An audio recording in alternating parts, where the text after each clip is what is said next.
週末のですね、今日の時間にお集まりいただきましてどうもありがとうございます。今日は戦争社会学研究会の関東例会ということで、開催させていただきます。まずちょっと日本語でご挨拶をしまして、簡単に英語でもご紹介をする研修をしたいと思います。私この、研究会のですね、運営委員の一人にですね、西村と申します。どうぞよろしくお願いいたします。この東京大学の宗教学研究室に所属しております。本日はですね、キース・カマチョさんにですね、わざわざお越しいただきまして、ちょうど岩波書店から先月末9月の終わりにですね、戦果を記念するというタイトルで、彼のですね、博士論文を本にしたものを翻訳をさせていただきました。今鹿児島高専にいる牧大樹さんと私で2人で協力でこの本をですね、出版することができました。その本はカルチャーズ・オブ・コメモレーションというタイトルで、2011年にハワイ大学出版会からですね、出されたものです。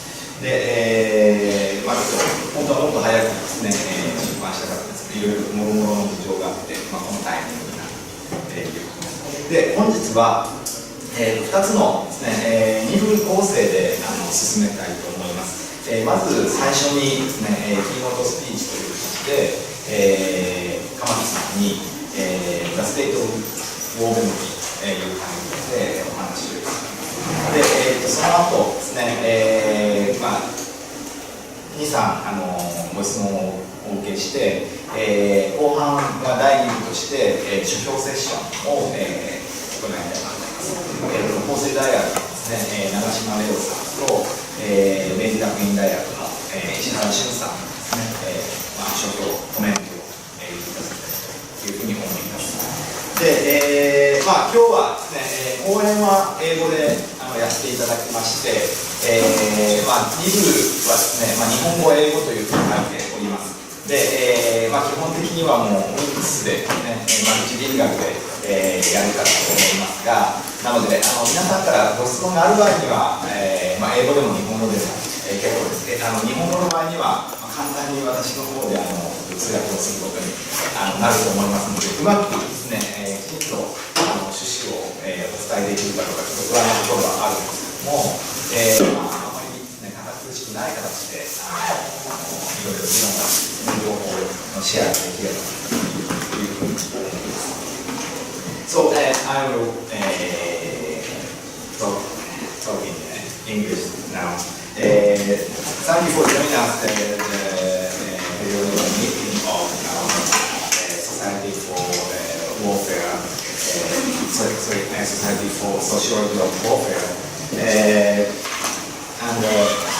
Today we have a special guest, Professor Keith Camacho from UCLA. We just published his book in Japanese version from Iwarami Shoten publisher just at the end of September with Dr. Machi Taiki in Kagoshima Engineering College. So today we have I'm planning that today's meeting consists of two parts. The first part is Professor Camacho will provide us a keynote speech, and after that we have 15 minutes to discuss question and answer session. After that we have a small break, 15 minutes break, and we will move to the second part of the session, book review session. The commentators are, one of the commentators is Dr. Leo Nagashima from Hosei University, and the other commentator is Dr. Professor Shun Ishihara in Japanese University. So Please welcome Professor Camacho. His lecture title is State of War Memory Reflecting on Conflict and Coalition in the Pacific Islands. I will thank you.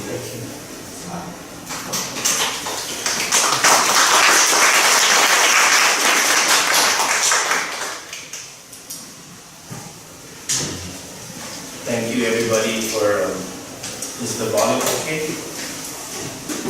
I want to thank the Society for Sociology of Warfare and Chairperson Dr. again Nogami. Thank you. Thank you to Dr. Akira Tsukumura, to my respondents, Drs. Shun Ishihara, Dr.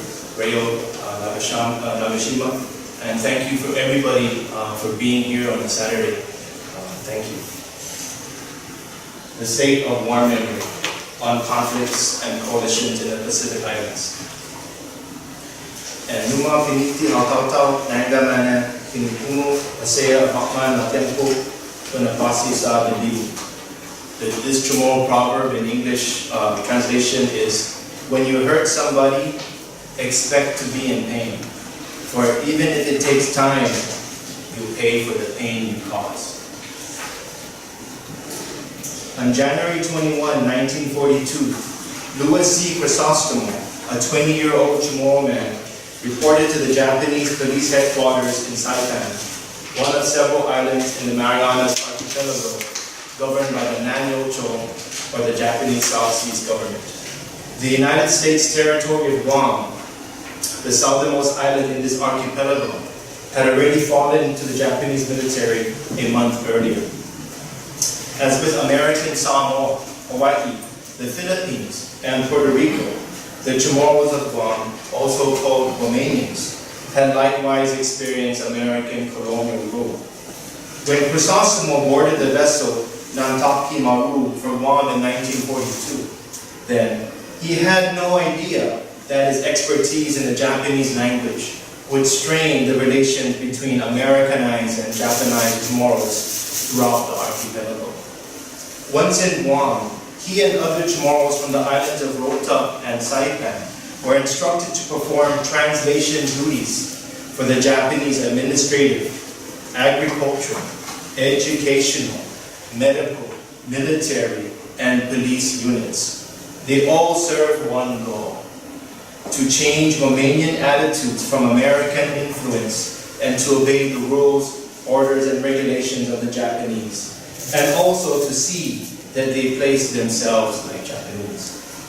By 1944, the Japanese had forcibly recruited 75 men and 3 women as interpreters from the islands of Rota and Saipan. The transformation of Louis Crisostomo from the son of farmers into a proper man of Japanese authority and law had begun. Through investigative methods and torture tactics fashioned by the Japanese military and police, Crisostomo often imposed the power of the Japanese sovereign onto the Chamorros of Guam, thereby making them into the likeness of obedient Japanese subjects. His efforts ceased, however, when the U.S. military reinvaded Guam in the summer of 1944. A few months later, on January 1, 1945, the U.S. military police found Crisostomo and placed him in a stockade. Suspected of committing war crimes against U.S. nationals, he remained in the camp until a military tribunal subpoenaed him for trial on June 4, 1945. These war crime trials were already happening in Guam even before the bombings of Nagasaki and Hiroshima. They were already happening. The U.S. is already having these war crime trials in Guam. Till then, he labored as a prisoner for the U.S. military.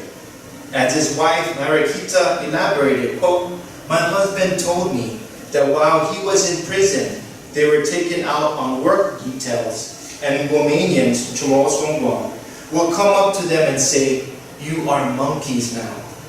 You beat the Chamorros, and now you are monkeys.'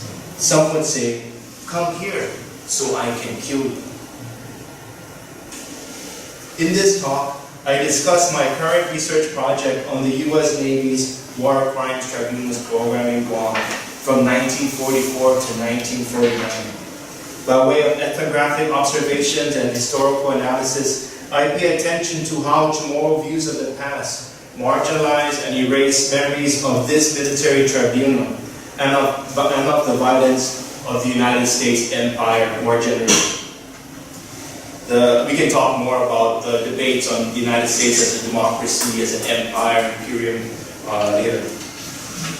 As the Filipino Panamanian critic Vicente Diaz once noted, marginalized memories of World War II often, quote, do not have the cultural political capital to trouble dominant American narratives of liberating the native peoples of the Mariana Islands from Japanese militarism. He continued, examples of these narratological misfits are gossip about native collaboration with the Japanese, of Chamorro comfort women, and finally, of occupation romances. With regards to Chamorro sex workers under the Japanese Empire, Diaz remarked, quote, not a single woman has stepped forward to participate in the war claims presently being made elsewhere in Asia, end quote. His account, first articulated in 2001, still holds true today. In fact, memories of these wartime conflicts have had an uneven effect on native coalitions that seek to decolonize the Mariana Islands. For instance, numerous activists have contested the U.S. military seizures of lands in Guam, a matter that draws heavily from memories of American and Japanese land condemnation in the 1940s. So a lot of the coalitions today, like a family wants to protest land condemnation, they will go back to war and say, our memory of Japan and America and the war, of those countries taking our lands, informs our coalition, informs our decolonization today. So there's examples of that link between memory and activism. At the same time, however, recent attempts to protect the environment in the nearby islands of Hagen and Tinian from U.S. military incursions have not found insight from these accounts of the war. Taking heed of Lisa Yoriyama's assessment of redress movements since the 1990s, we can learn much from the relation between decolonization on the one hand and historical justice on the other. As she expresses in Cold War Ruins, Trans-Pacific Critique of American Justice and Japanese War Crimes, she writes, quote, the project for historical justice in the Asia-Pacific region needs to be situated within the long array of decolonization. This decolonizing approach, she asserts, will allow us to see that the pursuit of historical justice and redress could not have begun without the unrelenting history of social activism, even in its apparent failures and historical invisibility. Such earlier moments, she says, of justice, whether failed, accomplished, interrupted, or partial, have all contributed to shaping the institutional structure and culture of post-1990s redress. What can we make of the U.S. War Crimes Tribunal's program's form of justice in Guam, and the degree to which this tribunal has shaped indigenous political claims for recognition and redress in the past and in the present? That a judge and jury of white American military officials eventually found Louis Crisostomo guilty of assault and murder in 1945 clearly underscores the colonial, neo-colonial, or post-colonial context from which native calls for justice have emanated across the Pacific. So Tracy Bonamar, who's a Fijian scholar of Chinese ancestry out of the University of Melbourne's School of Sociology History, she just came out of a book with Cambridge Press on decolonization, and she discusses that through the League of Nations, through the United Nations, there's been this kind of crucial dialectic between indigenous rights, indigenous protests and movements on the one hand, and France and US and even Japan and all these other countries using League of Nations, using United Nations, using the language of self-determination to contain indigenous dissent. So decolonization is a kind of almost a foreclosed limit for for a lot of these native issues. As expressed in the Chamorro proverb and as illustrated in Chrysostomo's actions, those who harm others may face consequences in the future, as with shame, injury, or death. In what follows, so for today, what I want to talk about are three concerns.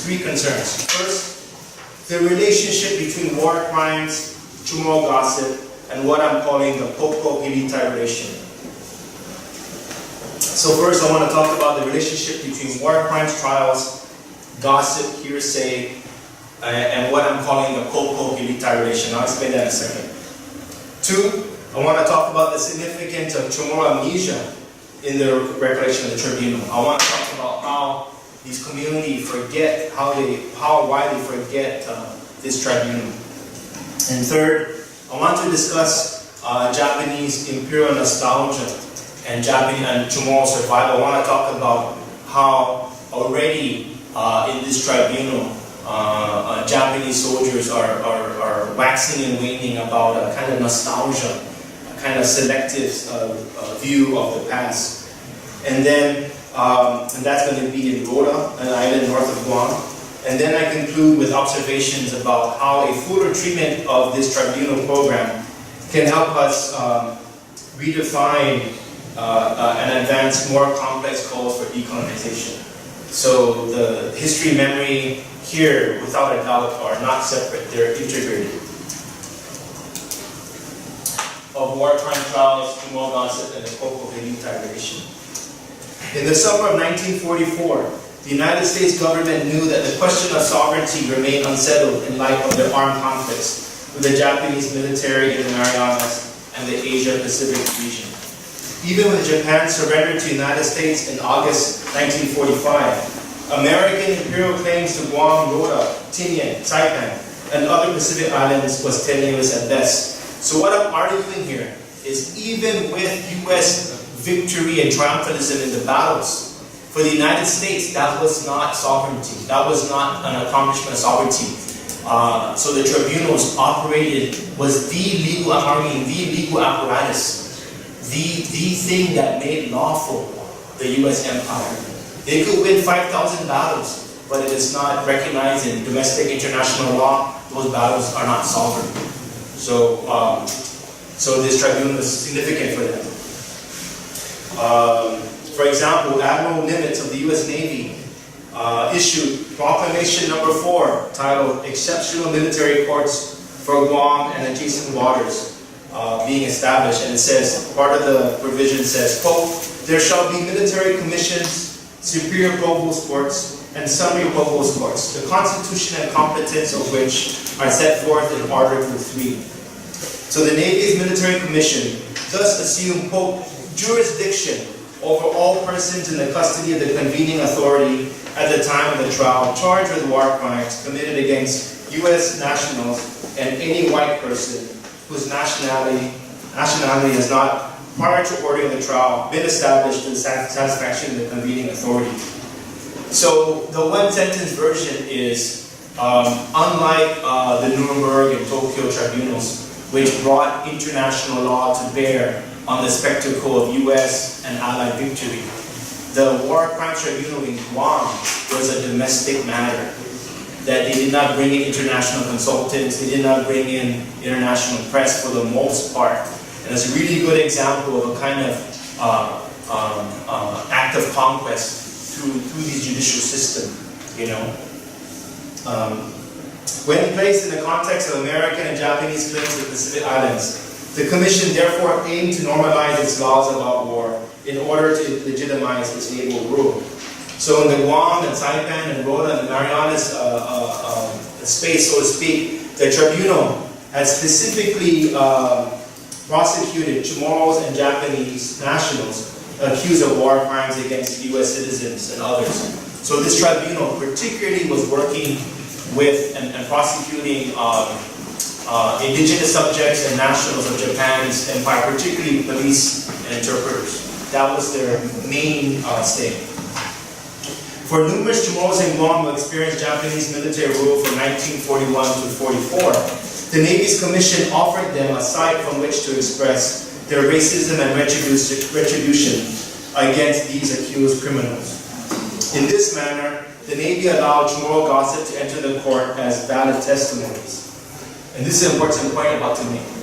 Unlike U.S. federal courts that do not admit rumors as evidence, the Navy's commission adhered to its procedures regarding its usage of gossip as testimony. So unlike U.S.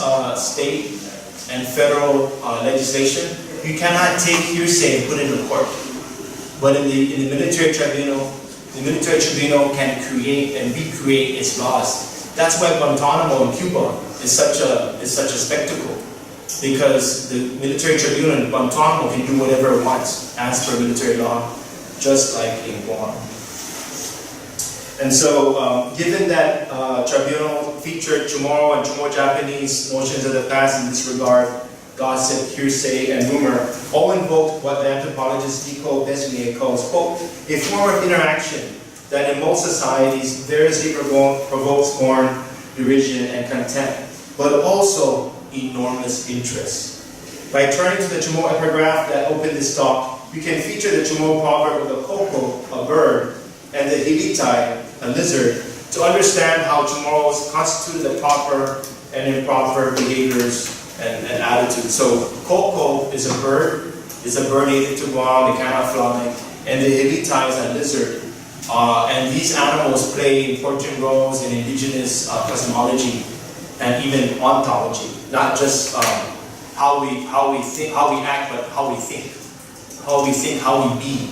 So these proverbs have an ontological significance.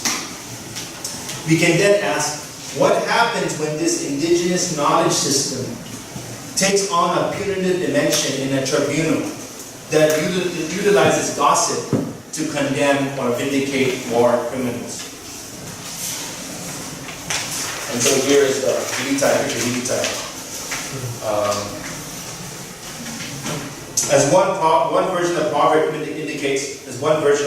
indicates, quote, the hilitai monitored lizards were black and could sing beautifully. The hilitai was so proud of its voice that it showed up by singing to all other animals.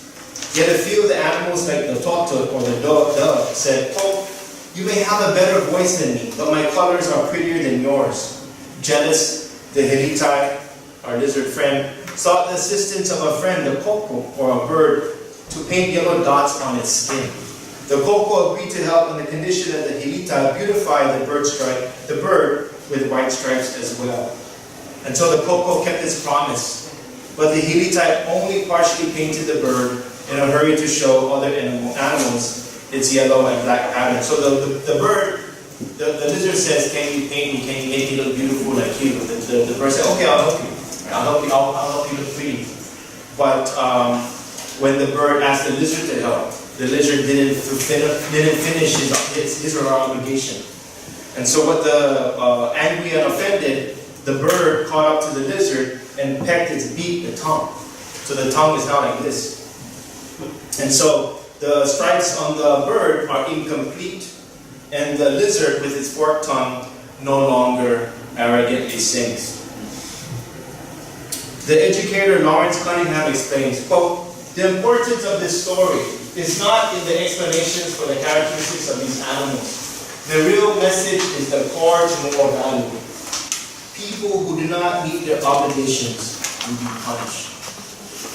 As a cunning and individuated figure in native thought, the hilitai's actions and attitudes portend extreme danger and risk for anybody who does not disclose his or her intentions to a group. In this manner, its forked tongue can represent the direct and implied text of what the philosopher Jojo Agamben calls the speaking being, bios, and the living being, zo. Elsewhere, I better theorize Agamben's theories on their life as per the context of the tribunal. For now, I just want to stress that the animal-human distinction, that is, a relation that informs laws, categorizations of human life on the one hand, and non-human or animal life on the other, operates as a false binary among Chamorros and other indigenous societies.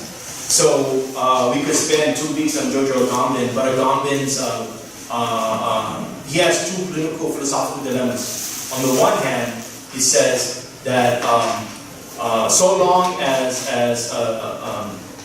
Western concepts of law have animals on the one hand and humans on the other, there'll always be a Muslim, there'll always be a subjected subaltern person. There'll always be an injury, so long as law doesn't reconcile that dichotomy. And the other predicament is, to him, that more and more modern democracies are employing states of exception as everyday rule. Right? So one is philosophical about law, and one is very presentist about the political crisis around the world. All kinds of conflicts. Other theorists, Jonathan Goldberg Hiller and Noinoe Silva, in the Hawaiian context, have also shown, and I think they're writing a book on this, on how animal, human, plant, and spirit worlds act on the worldviews of Hawaiians. Right? So there's even other political theorists in Hawaii, Noinoe and Jonathan, who are writing. They've already written 2 articles on the subject on how this animal world, spiritual world, is inseparable from a human world. Right? And they talk about how that kind of, those issues, the US government doesn't recognize, and it's causing for a lot of contestation.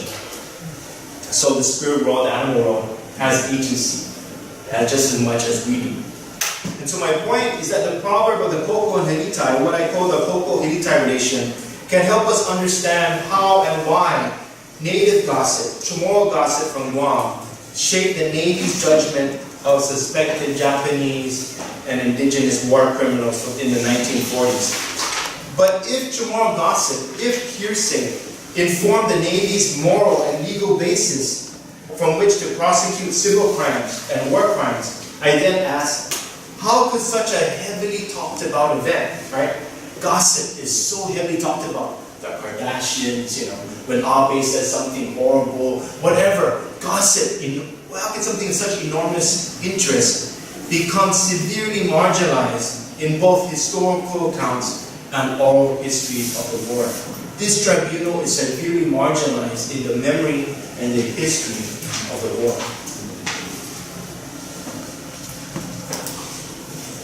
On Chamorro amnesia and the U.S. Navy's tribunal.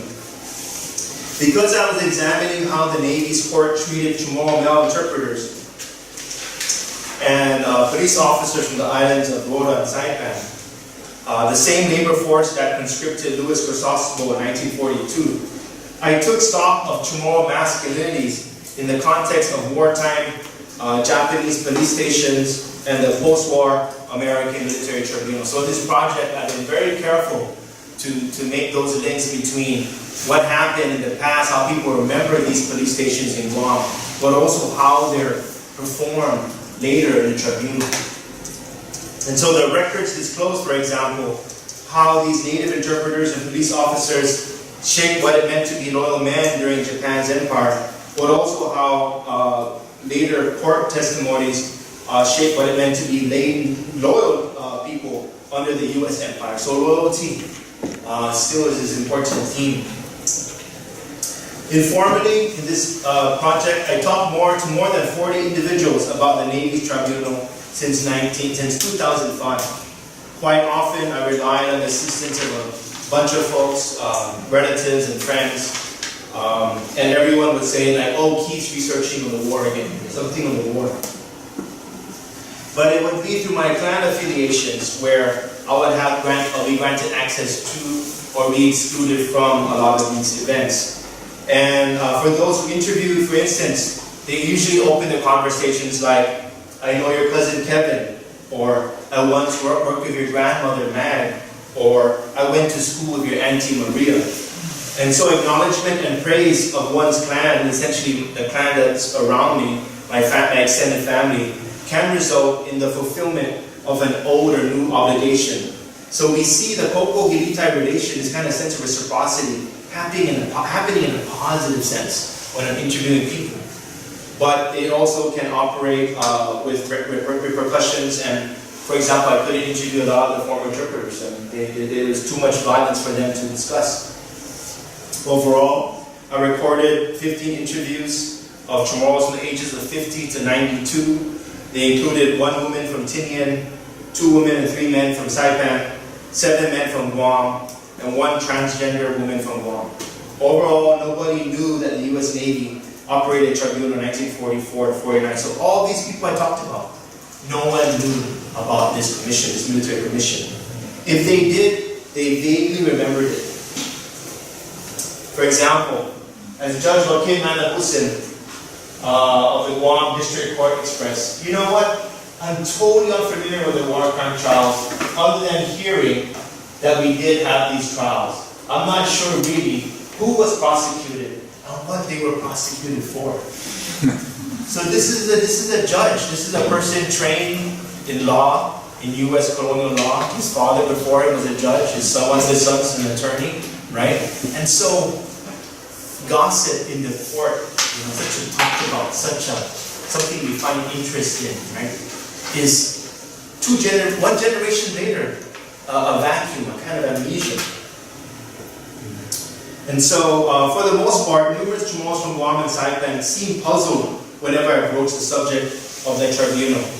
And as I've discussed in Cultures of Commemoration, the book we're celebrating today, Chamorros generally forget, suppress, or sometimes recycle the wartime violence between Indigenous people in America, between Indigenous people and Japanese and Okinawans. But what differs from my past treatment is the matter of how the Navy's tribunal asserted its rule of law by way of Chamorro gossip and retribution and white punishment and possession. So I'm kind of nervous. I don't know how others are going to respond to this, because I'm saying that U.S. law, right, as per a gambit, as per gossip, was imbued, became forceful because of these things, because of hearsay, native hearsay, native retribution, but also because of white supremacy, also because of white possession, that those two coalesce.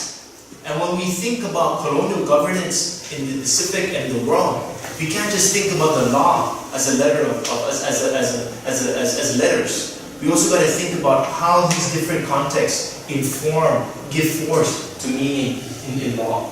Right? And so that's one thing I found that was a kind of, legal scholars say, oh no. The Constitution, the international law, the Hague, the Geneva, this is what it is, this is the force. I'm saying no. These native people decided to take their gossip and retribution and animate law, make law work. The late Jorge Cristobal, a retired U.S. Navy sailor, exemplified this nexus of native and white racism and retribution. With the support of his daughter-in-law and former Guam Senator Hope Cristobal, I interviewed Mr. Jorge Cristobal at his home in Tumon, Guam, on May 4, 2006. All the individuals I met in Guam, in Saipan, in Japan, in DC, in California, all the people I met, he was the only one who was a primary source.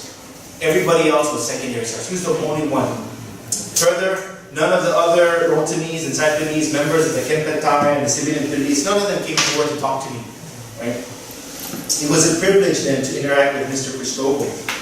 He was, in fact, an interpreter of the Chamorro, English, and Japanese languages for the Navy's tribunal, even working in 12 cases, the most afforded to anybody.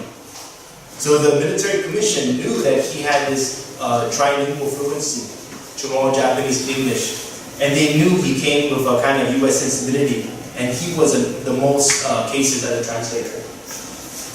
During our meeting, he then talked about his knowledge of the Japanese language, having spent several years here in Tokyo in the 1930s to study porcelain making. So he was here in the 1930s studying porcelain making. He then returned to Guam and enlisted in the U.S. Navy in the 1930s, experienced the Japanese attack on Pearl Harbor in 1941. He talks about how, when I interviewed him, he's like, he was a steward in an American ship in Pearl Harbor, and the bombs are coming up. He remembers that, the Japanese attack. He worked as a steward for naval admirals in 1943, so he was a participant in the Jim Crow laws of the U.S. Navy. And he invaded the beach of Asa and Guam with the Marines in 1944, so he was an invader, he was an occupier in his own land. He wore the U.S. Navy insignia and invaded his own land, or liberated, as he would put it, and finally assisted in the tribunal's prosecution as an interpreter in the 40s. When I asked Mr. Cristobal to elaborate upon his role as a naval interpreter, he initially said, quote, A lot of people don't understand. The terminology is different because, you know, the primary interrogator has the locations, where are they, how many people, all those things like that. Evasive about my inquiry, I kindly asked him to be specific, to which he said, quote, it does make too much of hard work to do that because when you talk to a person who is very scared too, an enemy, sometimes they don't answer you back right quick because they feel like they're going to be killed. I would feel the same to myself. As Jorge Cristobo explained, quote, the accused war criminals that were caught here in Guam, there were 16 or 17 of those guys that really know the locations of where the enemies are. But they very silent sometimes. They won't talk anything at all. But common sense will tell you, if you ask them, why did you kill them? He's not going to tell why. At the same time, they were pretty well stunned too. Their mind is not clear. At that point, Mr. Cristobo refused to discuss, or I should say the late Mr. Cristobo, because he's already passed away. At the time, the late Mr. Cristobo refused to discuss his involvement in the Navy's tribunal, declining to go any further. Our discussion had ended.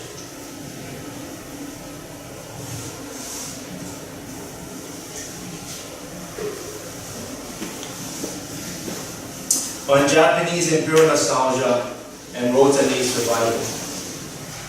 The matter of amnesia resonated with others in the island of Rota as well. As with Guam, the sovereignty of Rota was at stake for the U.S. military commission, meaning that Rota signified property that could be remade into productive, that is to say, militarized sites for American laws. So, in this project, I better theorize white property in law. And so Cheryl Harris, who's the African-American theorist, political theorist, legal scholar, says that law operates in two ways historically. One, to dispossess indigenous people's claims to lands, American Indians, right? It's robbing them of what lawyers call right of first possession. And then second, it operates to make something as property, but also labor to like African Americans as property. So there's a very, so property, what she says is property is not just land. Property is also people. Property is object. Property is your idea. Property. And so I'm trying to show in the larger project how the U.S. military used these cases not just to punish people, but also to possess land. Right? To possess land. And I'm borrowing from Cheryl Harris. I'm borrowing from Aboriginal Australian scholars. I'm borrowing these kind of very critical works on land as property, property as conquest. And so as in Guam and Tinian, the U.S. military had seized these islands for the purpose of launching numerous aerial assaults and 2 atomic bombing raids in Japan. So, I come to Japan and I feel ambivalent because I know bombs from our islands came here just as much as I know bombs from our island in Guam came to Vietnam. And Vietnam, I'm actually reading a book right now on international radicalism there by Judy Wu. One of the most bombed countries, Southeast Asia, not just Vietnam but Cambodia, all through U.S. statecraft, and these bombs all coming from Guam or Tinian. With Rota, the U.S. Navy alleged that Japanese soldiers had killed 1 foreigner and 4 natives, suggesting that the Japanese government failed in its civilized efforts to rule its subjects. Hence, the trial concerning Rota aimed to eliminate Japanese governance and to assert white American claims to property. These extrajudicial procedures appeared in the military's apprehension of 3 individuals, Shigeo Koyama, Yoshiro Takahashi, and Akira Tokunaga, in Japan during the summer of 1948. With no warrants or charges issued to them upon their arrest, everybody who was arrested under the military commission was not given a charge, was not given due process. It was just unilateral seizure. After they were arrested, they were sent to Guam on November 17, 1948. A month later, on December 10, 1948, the military commission then charged them 4 charges of murder for killing 4 Chamorros and 1 Spanish national in Rota. And so here's a map to your left, European topography. You know, that's a picture of Guam on your left, and this is a picture of Rhoda on your right. And I want to visit actually Rhoda later and take some pictures of those sites. I asked one of my friends, Keith, the same thing, to send me pictures of Rhoda. I said, oh, Brady, I want to present pictures of Rhoda, Japan. And can you say, oh, yes. You know. 3 months later, can you please send me those pictures? Yes. So he sent me these pictures, right? Like 6 photographs. No caption, no author, no nothing. And I'm thinking, this is called Indigenous photography. There are pictures of Rhoda. You just don't know where, when, where, why, what. You know, they're just pictures of Rhoda. So you see one of them later. Doesn't have a caption. It's Indigenous photography. In an attempt to curtail, I'm thinking of my cousin. I'm trying to be serious. So in an attempt to curtail the court's authority, the defense counsel motioned for a change of venue because the action is brought in the wrong place or district, and because a military court here on Guam cannot legally try them for the offenses charged and alleged to have been committed on Rhode Island. So one of the first things the defense counsel was saying is that, hey, you can't charge these Japanese and natives for whatever crime, whatever in Rhode Island. It's not your jurisdiction in America, right? This is what they're saying. 6 days before the onset of the trial on January 26, 1949, the defense attorney and Commander Martin Carson asserted, quote, the crimes alleged in the specifications are said to have taken place on Rhode Island. This was not within the command of the Commander Naval Forces Marianas during the period from June 25, 1944 to July 8, 1944, nor is it now in Commander Naval Forces Marianas area of jurisdiction or authority. So the defense counsel is saying you cannot you cannot take a U.S. angle on criminality in Rhoda when Japanese mandated laws are in effect in 1944, or even now. This is during the case, or even now, right? Does this sound familiar? A lot of indigenous activists today are like, the U.S. Or these regimes are fictions, right? Fictions with force. In lieu of holding the trial in Guam, the defense counsel preferred, quote, a change of venue to Tokyo, Japan, Rhode Island, or Honolulu territory of Hawaii, for the convenience of witnesses and that the ends of justice may be better serve the accused, end quote. While the defense did not fully elaborate as to why it chose Honolulu, Rhoda, and Tokyo as potential venues for the cases, the rationale proved futile, given that the Navy's Commission had conceded to the prosecution's claims. Yet, in each case, the defense and prosecution alike attempted to erase indigenous notions of land stewardship and political power among the Chamorros of Rhoda. This treatment was apparent in their disagreements over jurisdiction and in their avowal of the Rotanese as non-citizen subjects of Japan. Take, for instance, how two of the accused Japanese nationals, Akira Tokunaga and Yoshio Takahashi, remember the Rotanese or native Chamorros of Rhoda. As Tokunaga explained, quote, the native population of Rhode Island was approximately 800. The public school education was thoroughgoing, and most of the natives understood Japanese.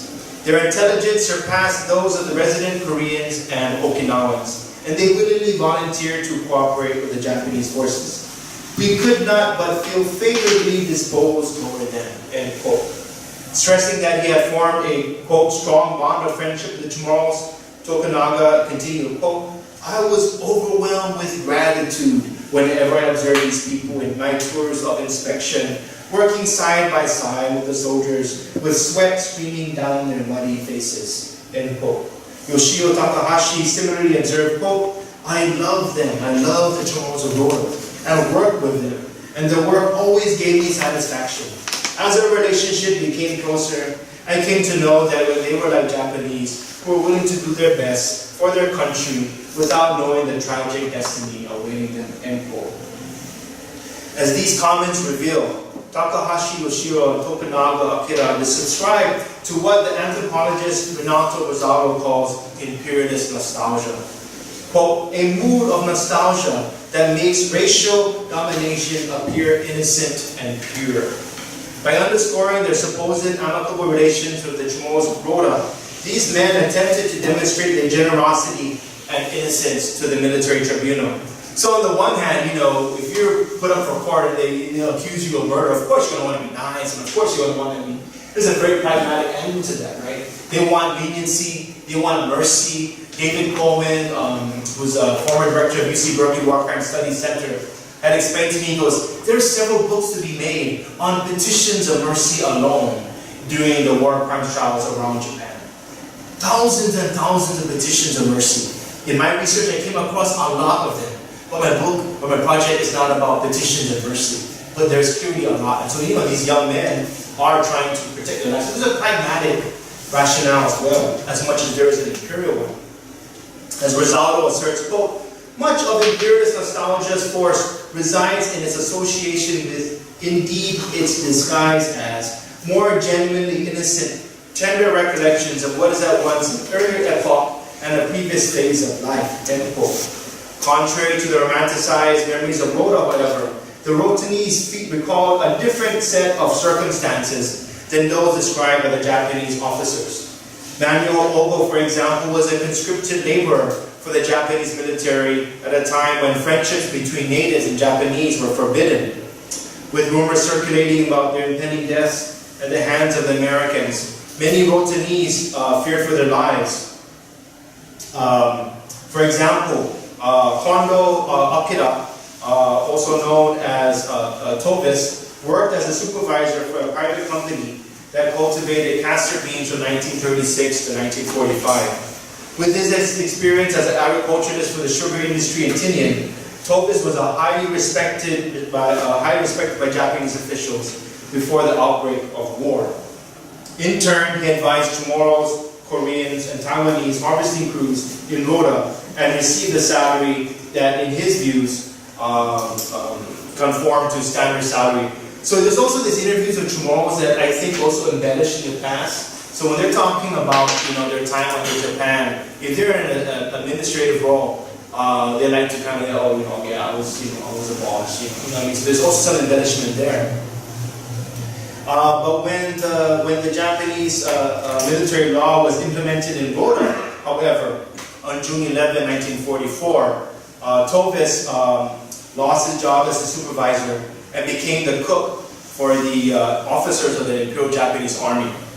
In the process, he witnessed the forced relocation of Chamorros from villages throughout the island, but because he was now a cook, he was privy to a lot of their conversations. As Kondo Akira, Albert Tovis recalled in 1985, I didn't have to listen very closely to what they were saying. And he's referring to the officers of the Imperial Army. For just looking at their faces told me all I needed to know. It made me remember the signs that Japanese war practitioners used to put up along the highways in Japan that showed a ferocious fighting cock, America, shaking a baby chick, Japan, to death. And that had a sign printed under it that said, quote, a chick must not attack a rooster. So, you know, there's so much rich work around Nanyo, around the Pacific, around Indigenous Taiwan, around Ryukyus, where there's a lot of these kind of like marginal subaltern perspectives. And then he doesn't explain when he went to Japan, but he had a continental cosmopolitan outlook on Japan at the time. He was not just about Rhoda. He was already cognizant of Japan's regional sensibilities, much like a lot of people then and now. As the remarks by Ogo and Tovis demonstrate, Chamorros from Rhoda interpret the war as disruptive and destructive, etc.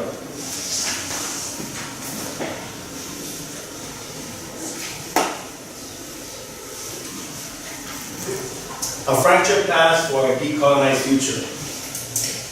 What do the Koko-Hilitai relation, white supremacist claims to property, Japanese imperial nostalgia, and Chamorro notions of survival in Rhoda have to do with the state of war memory in the Mariana Islands and in the Pacific Islands region more generally? In addition to their convergence at the site of the military tribunal in Guam, these matters demonstrate that remembrance and forgetting are ongoing processes of retrieval, marginalization, and representation.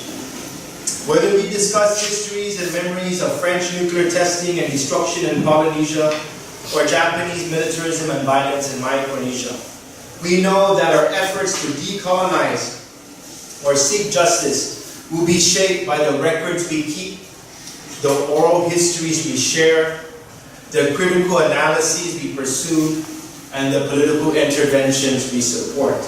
In the vignettes, in these little stories I have discussed today, we can understand as well that while Japan and the United States never fully recognized Chamorros as their citizens, the Koko-Hiritai relation illustrates that native gossip and retribution informed the Navy's tribunal and its attendant legal claims to punishment and possession in the Mariana Islands. In this way, Chamorro political life animated, then as it does now, the colonial regimes of our islands. Moreover, we find in both Chamorro amnesia and Japanese nostalgia a very fractured sense of the past, one that has been selectively passed on to other generations, as with the narrative of American liberation. Clearly, these are matters that have to do with relations of power in this part of the world. As we celebrate Professor Akira Nishimura's translation of my book, let us reflect on how indigenous Chamorro lessons of reciprocity and retribution might be applied to social movements, to social political coalitions, and others today.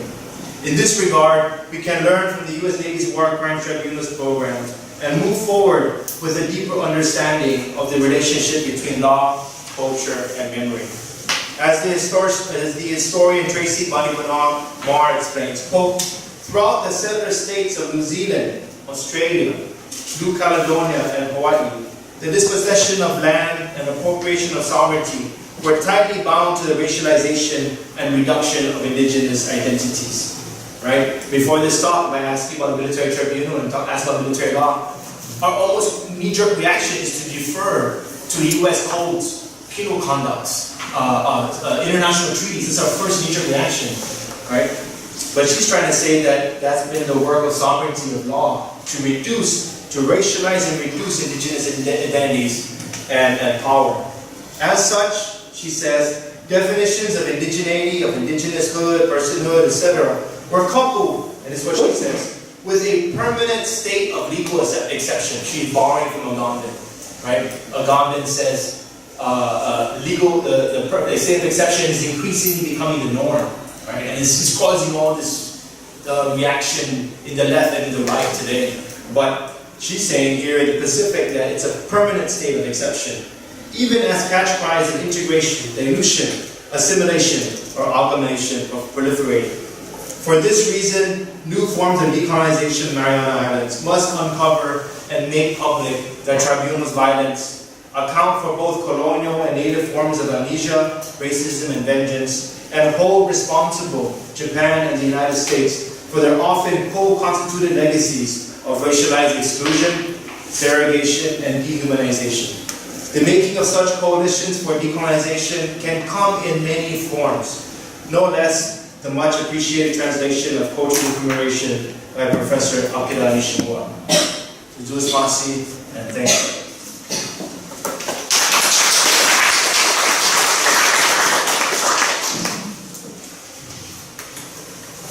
Thank you so much, Professor Camacho.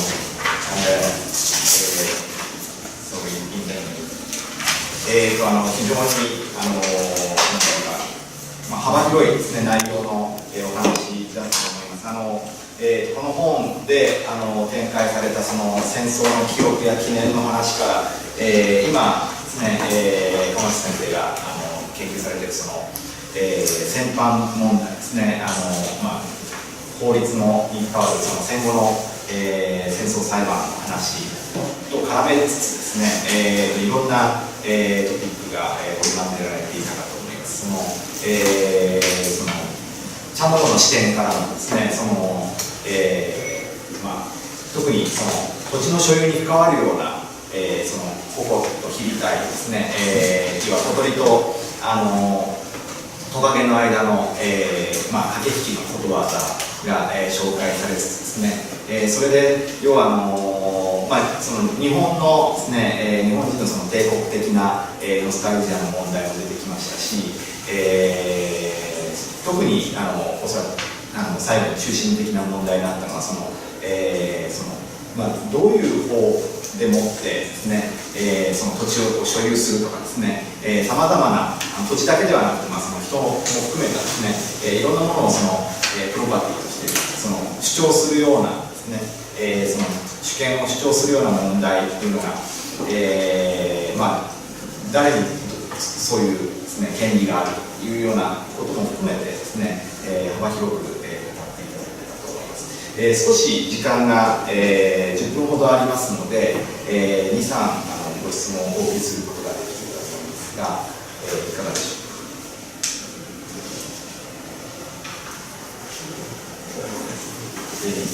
マイクが短いので、はい。Okay. Well, thank you so much for that. I really enjoyed it. Well, my name is Tahe Okada. I'm working on the Philippines. Well, actually, I'm pretty much working on the same kind of stuff that you're working on in the Philippine context, on Cebu, on such cases. And then my first question is how many cases were there? Because in case of Cebu, there are 29 cases. And also but I totally understand what you say because I haven't done much interview as you have done. Somebody interviewed one of the victims in the 1990s. And then, actually, this person changed her testimony during the trial and in this interview, right? But, obviously, none of the trials, none of the proceedings was mentioned in the published book based on this interview. And also, there is a book called War in Cebu. And then they talk about different situations there, but at the same time, they don't really talk about any trials that took place in Manila, right? So maybe, I agree with you that somehow they mention some damage that they suffered, but they don't really talk about the trial proceedings. And but at the same time, what did I want to say? Let me see, sorry, I forgot, I lost my train of thought.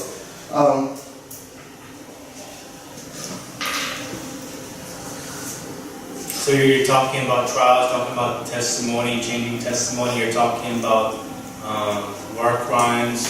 I'm trying to help you remember. Right. Panatano on memory. Yeah, right.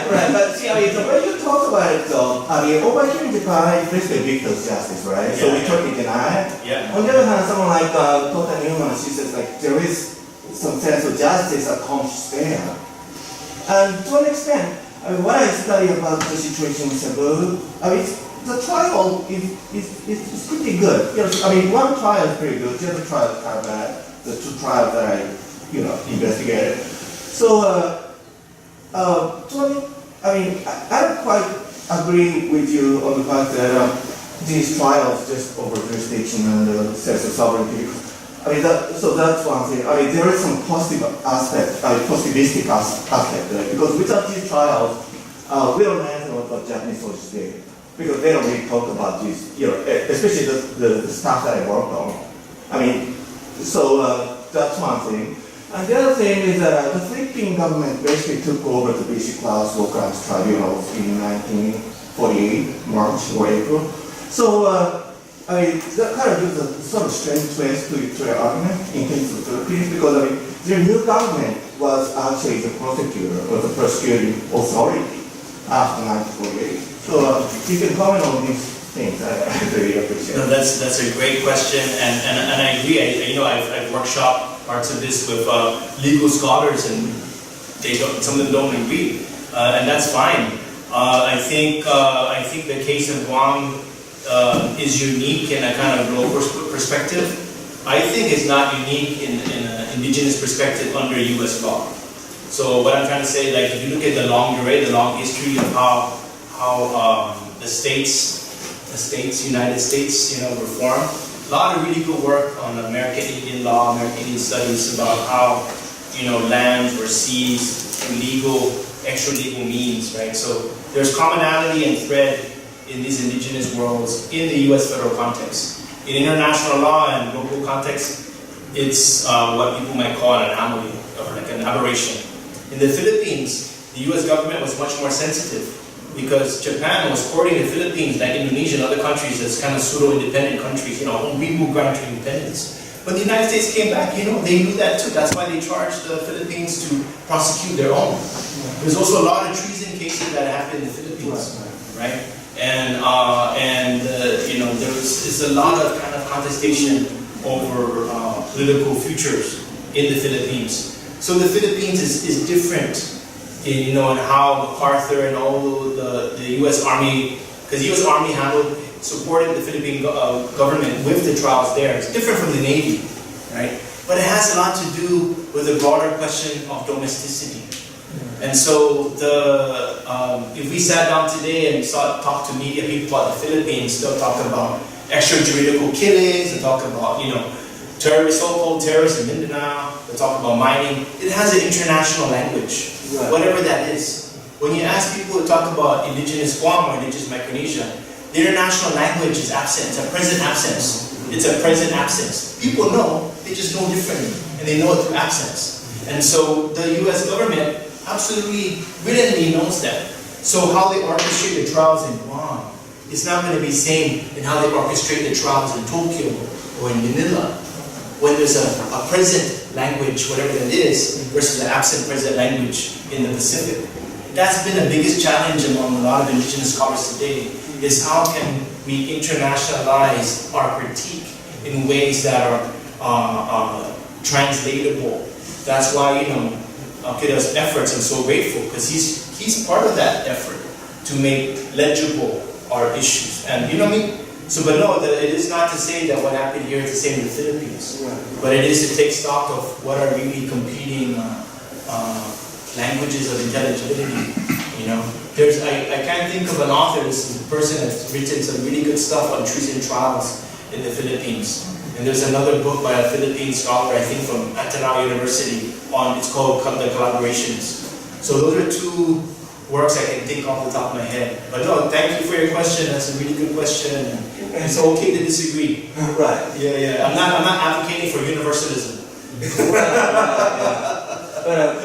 But if I may say so, there is some sense of continuity there, right? Because it's done by the United States. And the continuities, if you want to go back and talk about the U.S. period in the Philippines before independence, there's more continuities. But post-war changes. Right. But before that, when the Philippines was a territory, U.S. territory, there's a lot of relation, a lot of continuities. But again, the U.S. government, like Japan, were nervous. They knew they can't just domesticate the Philippines in the way they might domesticate other people. Okay, thank you. Good question. One more. Thank you very much for the lecture. Your lecture really emphasized the cultural aspect. You said Indigenous knowledge system. I just remember a phrase that Catholic Roman museum in Milan. We can forget but never forgive. But I wonder where these phrases come from. It's more indigenous knowledge system or just Christian or just international? That is from a Guam Chamorro perspective, pro-American perspective.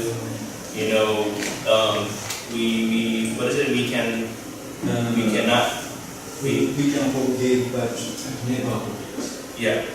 Yeah. So it's also Catholic, we can forgive, and it's very Christian, we can forgive, but we cannot forget. We'll talk more if our respondents later, but this whole Guam Saipan, dichotomy, it really informs American, Japanese, it's like North Korea, South Korea, socialist Vietnam, non-socialist Vietnam, and all these divisions, in different contexts. But in that context, it's clearly a religious sensibility, my concern is that a lot of those kinds of catch-all phrases, shut off dialogue. A lot of times I find that they they're not. I mean, it's a tough one, but I mean that's more like it's also generational. A lot of the older folks in Guam feel that way. I think the younger generation are much more critical. But it's religious. It's of a particular time. Thank you. We will have another chance to discuss after the second part book session, the previous session. We take about 1 hour. So if you have some more questions, please ask me afterwards. So thank you. Keith, and please grab your hand to show our.